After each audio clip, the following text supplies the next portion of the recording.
We could take a journey down memory lane, but where would it really go? I already know you. Oi gente, bem-vindos a mais vídeos do nosso canal. Hoje a gente resolveu fazer uma review um pouquinho diferente e juntar 3 livros em um vídeo só, porque 2 deles são já mais antigos, assim, então a gente achou que seria melhor fazer tudo junto. A gente tem um tema que é todos os livros são azuis.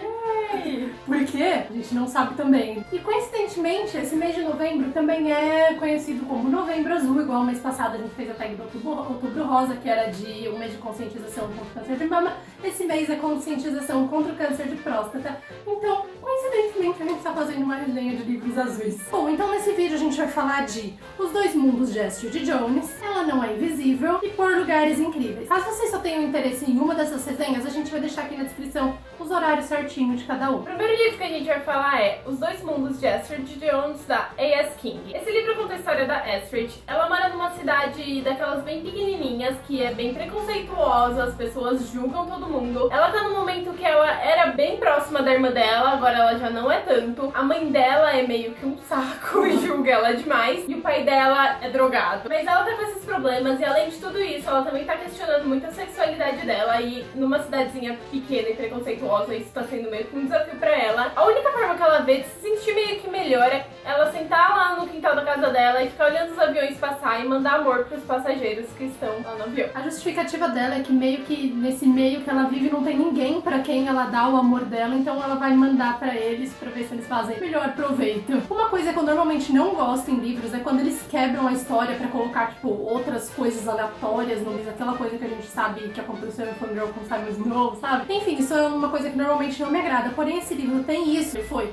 fantástico, lindo e perfeito. Sempre que ela manda o amor dela pra um avião, que conta a história de um passageiro aleatório daquele avião, não é uma coisa contínua. Cada parte do livro é uma pessoa diferente. E eu achei isso lindo, foi fantástico. E, tipo, todas as mensagens que isso passa, aquela frasezinha clichê de que cada um tá lutando suas batalhas e cada um tem seu problema e que você não tá sozinho no mundo, foi tão filosófico e lindo pra mim que eu amei. Eu amei esse livro. A gente tá cansada de falar daqueles livros que você vai ler com a maior expectativa e aí acaba se decepcionando, mesmo o livro sendo bom. As minhas estavam muito altas, porque o BookTube inteiro ama esse livro. Mas eu não me decepcionei, o que foi tipo, sucesso, porque esses últimos livros que eu li com expectativa muito alta, todos eu me decepcionei um pouquinho. Como esse vídeo é uma resenha rapidinha, a gente não vai dar nota pra cada uma das categorias, mas eu só queria deixar um comentário em personagens que é: eu odeio a Dee. A Dee é tipo, ela é uma pessoa simplesmente horrível, eu não conseguia suportar aquela menina e eu pensava, não, Astrid, você merece uma pessoa melhor. Eu achei que o final desse livro foi perfeito, e não só genericamente falando, tipo, a ideia do final foi perfeita, não, eu achei cada palavra do final perfeita. Quando eu li aquele final, tristemente eu estava num lugar público, porque eu chorei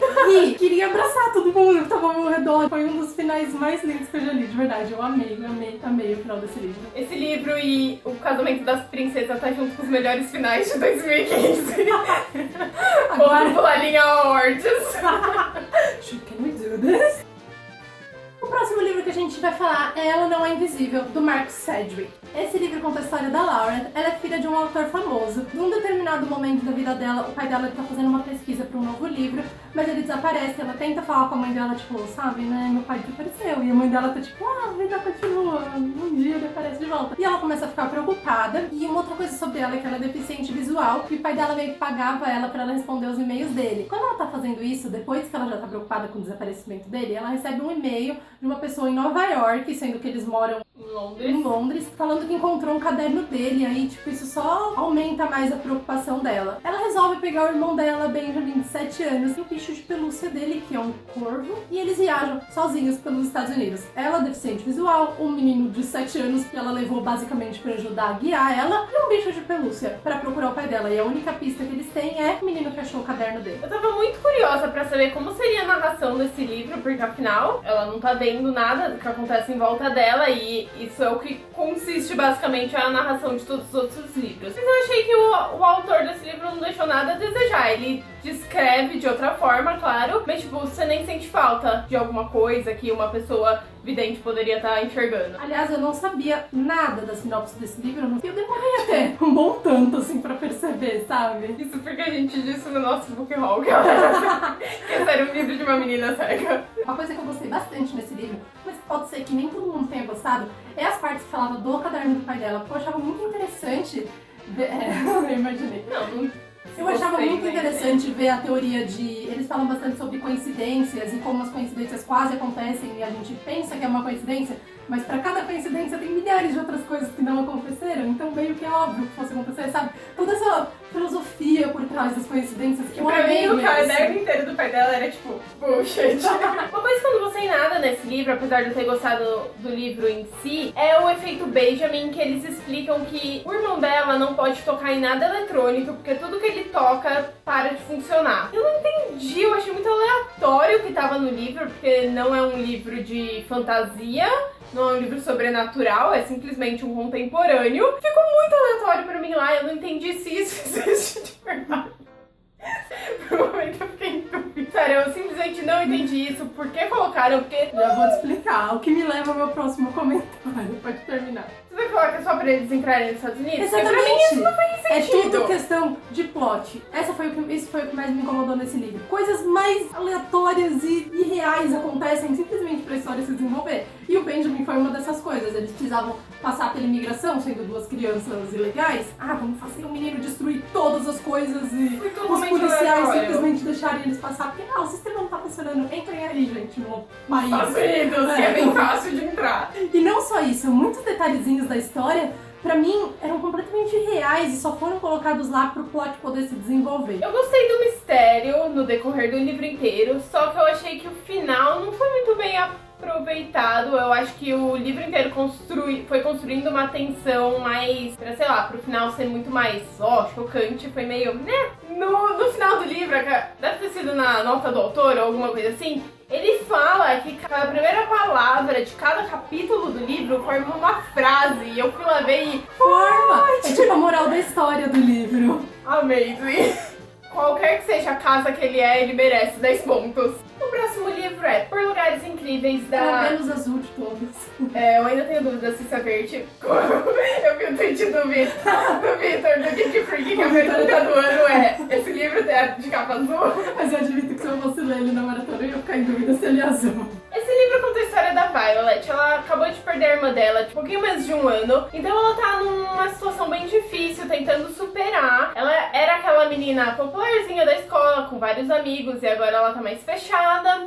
E também conta a história do Theodore Finch, que ele teve uma infância bem conturbada, assim, ele é depressivo e ele tem uma fissuração em suicídio, pesquisar maneiras de suicídio e saber como as pessoas se sentem em determinada maneira. Um dia essas duas pessoas, que não tem nada a ver uma com a outra, se encontram no alto de uma torre. A Violet estava pensando em se jogar porque ela não estava conseguindo se adaptar e superar a morte da irmã e ela se sente culpada. E o Theodore estava lá meio que pra ver como seria se ele se jogasse, sabe? Ele não pretendia de fato se jogar. E ele acaba salvando ela e ele meio que se responsabiliza por não deixar que ela tente se suicidar novamente. E é meio que nesse cenário que eles começam a se aproximar. Queria começar dizendo o quanto eu amei esses personagens. Porque eu sabia a história em si do livro, então eu tava esperando, tipo, a menina extremamente popular e o menino extremamente excluído que se tornam amigos. Apesar da Violet sim ser popular antes, ela era mais do que isso. E o Finch, eu achei que ele ia ser, tipo, totalmente excluído, totalmente